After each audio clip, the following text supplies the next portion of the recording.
What's up, everybody? Welcome back to my channel. Today we are back with yet another video here today. And today we're going to be talking about, literally in a couple of weeks, I was thinking, sorry guys, my watch. So in literally a couple of weeks, I have to figure out when, March 7th, so it's a Friday. I was looking at a roster, not a roster, I was watching the Four Nations face-off thing, and I was watching something, and they were talking about guys that that could be traded at this year's deadline. So, I found an article on BetMGM, The Roar it's called. And obviously the deadline is literally a couple of weeks away. It's literally the Friday when I get back from my trip. But I kind of want to do this now. I kind of want to talk about players that could be moved at this year's deadline going into, and obviously I will have more of this when I get back. There is 10 players that I kind of want to talk about, and I'll read here. So Brock Nelson is, alright, so if you guys like these kind of videos, remember to like, subscribe, and notification bell. Hit me up on Snapchat, add my socials in my bio. So let's get in this. Alright, so our first team slash player is, of course, from the New York Islanders, Brock Nelson, a 33-year-old. He's been with them forever, the Islanders, for a long time. He could be decent. He had goals against Pittsburgh in 2019 and Boston in 2021. Now, Brock Nelson, on the other hand, is, why the fudge is that on? He is literally in his last year of his contract, so I can see him getting moved. But the teams where I think he could get moved, I'm not 100% sure. But literally this year, in 57 games, he has 17 goals, 20 assists, 37 points, and a plus-minus of +2. Overall, he is good. He's just old. He's top 34 goals in the last 3 straight seasons while helping the Rangers, help the Islanders reach the playoffs in the last 2 years. But I don't know if, I feel like the Islanders could be a team that goes into a rebuild once they move guys like Brock Nelson, and some of their other young guys, if they lose Brock Nelson. A team that I think could go after him is, the Blues, the Blues, the Kraken, any team, maybe even the Avalanche, maybe the Predators. A team that's, that is on, the cusp of reaching the playoffs, or if they are in the playoffs, or if they're not in the playoff spot, he could be that guy that they go on a tear and just go on a big streak, and they're literally going to, and he'll help them get into the playoffs. Detroit, maybe Dallas, who else? Florida, maybe Florida. I don't know. There'll be teams all over him. The next guy who I think could be traded at this year's deadline is Mikko Rantanen. Now, Mikko Rantanen was just traded not too long ago with the Blackhawks and to the Avs and Carolina Blackhawks, Avs, and the Canes. But the Canes haven't worked on an extension yet. And I would be surprised if they move him again. It would not be surprising to see him moved again before the deadline. Now, on the other hand, I don't know if he will. I don't think he will. I don't think he's gonna get moved to the deadline. I think he stays. Now, he could sign an extension in the offseason, but who knows? Another guy that could be moved is Bowen Byram, who is 23. I don't know how old he is. But he is 22 under team control forever. They're literally sitting at the basement of the Atlantic. And they can get a lot of, they probably can get a crap ton of prospects back in return for Bowen Byram. Now, again, don't really see Bowen Byram getting moved at the deadline. Obviously, like I said, he's a defenseman. He's a decent. He got traded last year. At the deadline, he's literally on a. Okay, so he is on an expiring contract. He is only 23. He is a free agent at the end of the season. So now, like I said, I don't know if he will be. I don't see the Sabres moving him unless they're stupid and they end up moving him. I don't know. He has 27 goals, 22 assists, 29 points, and a plus-minus of positive 11 in 56 games this year. Now, that's decent for him. Now, also, another guy that could be getting moved this offseason, this deadline, is Brad Marchand. Now, on the other hand, again, Boston, they're kind of stuck on where they are for the final playoff spot. They're pushing for the final Eastern Conference playoff spot. Now, I don't know if they're going to be able to steal him, and if they do, they probably will get a ton back. Because, Brad Marchand is probably one of the greatest players. I hate to say this, but I believe Brad Marchand is one of the greatest players in history. Now, again, for guys like Bowen Byram, can't really think of a lot of teams that are interested in him. Now, Brad Marchand, on the other hand, I can see, the Lightning, who else? The Lightning, the Panthers, the Avalanche, the,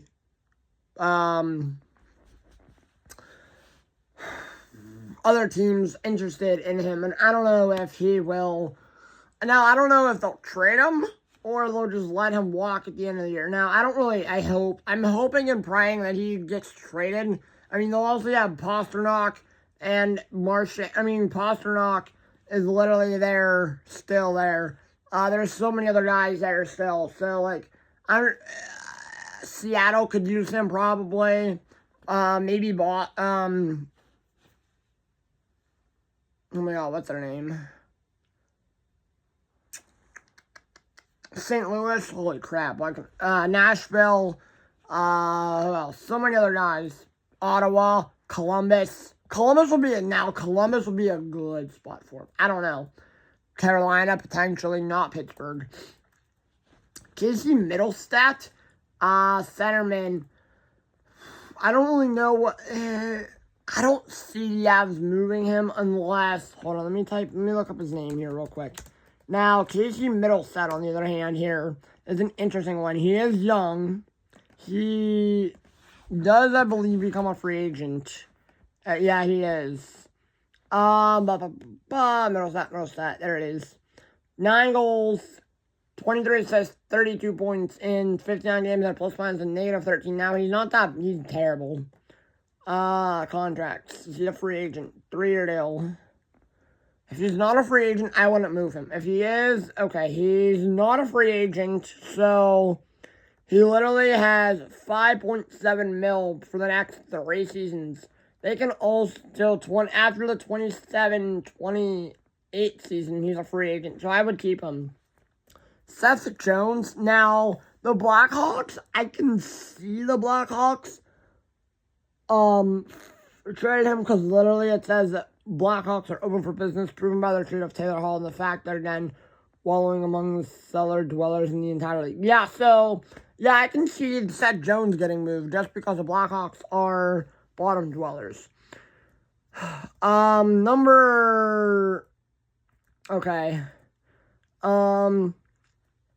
next one is John Gibson. Now he's the lone goaltender on the list here. Obviously, John Gibson is probably one of my favorites and favorite players in the league just because he is from Pittsburgh. He's signed through 2027, and so obviously either the Flyers or the Penguins could go after him. And I feel like the Penguins could be that team to go after him. Obviously, they would give Trevor Zegras would probably go into the deal. Now, I don't know if these moves will happen, but who knows? I'm hoping and praying that, or even the Blue Jackets could try and upgrade if they're in contention for the playoffs. But I'm really hoping that the Penguins go after John Gibson. All right, Brock Besser is another team here. Brock Besser. He does become a free agent at the end of the year, correct? Yes, he does. Actually, wait, let me look up his name. I'm actually not sure on the Brock Besser. And this is the second Brock. Now, I don't really know if Brock Besser gets moved. I don't really like that. He is a free agent. Okay, good. Good to know. So that's good to know then. But again, like I said, I don't really know if he does get moved at the end of the day. I don't know if he does get moved.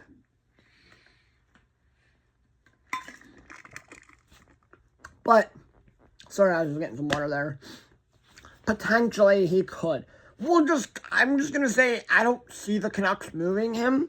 Just because I feel like if the Canucks do end up moving him, that'd be a dumb idea. Only because right now, I believe, if you look at, like, the 26, 20, and 11, 63 points. Now, I believe the Canucks are literally, okay, they're on the outside looking in for a playoff spot in the West. So, I feel like they should end up keeping him. And they can get into the playoffs if they end up keeping him. And then just either A, move on from him at the offseason, or B, extend him. Rasmus Ristolainen is another one. Obviously, the Flyers are open for business again here. I can see them trading guys out. A lot of guys on that roster. Obviously, like they do every year. They do, what's their record now? 26, and 7. Yeah, the Flyers are not that great. Obviously, they demolished my Penguins last night, 7-6-1. That was horrible. Noah Couture, Nicholas Deslauriers, Tyson Forrester, Darnell Hathaway, Travis Konecny. I can see them move Scott Laughton. Obviously, Rasmus Ristolainen and Travis Sanheim. Some of their older guys, I can see them moving. Obviously, Rasmus removing him. I mean, he probably should conduct a 5.1 for the next 2 years. Yeah, the Flyers always are open for business at the deadline, even though they suck. And then last but not least, obviously, you have Ryan Donato. He's already been traded twice already. He's no stranger to the business, 28 years old. Finally realizing his potential is already surpassed. 37 points. Donato is a pending free agent. He's a UFA. Wait, what is he? Ryan Donato? Contracts. Stats. That's what I want. No, I want contracts. Nope, I want contracts. Give me contracts or give me hell. No, I'm kidding. He is a free agent, so he is only 28. He's a free agent. And I'm going to say he does get moved for the third time here. He was with the Bruins for a couple of years, Wild for a couple of years, Sharks, Kraken for a 3-year, 21 through 23, 2021, 2022, 21, 22, 22, 23, then 23, 24, 24, 25, and now he's with the Blackhawks. This year he has 39 points in 56 games and a plus-minus of -9. He obviously is decently okay. Obviously, yeah, he is a free agent, so I can see them moving him again, Ryan Donato. But yeah, obviously, so that'll do it for me here today. If you guys like these kinds of videos, remember, leave a like, subscribe, the notification bell, hit me up on Snapchat, add my socials in my bio. I will see you guys all in the next one for another video.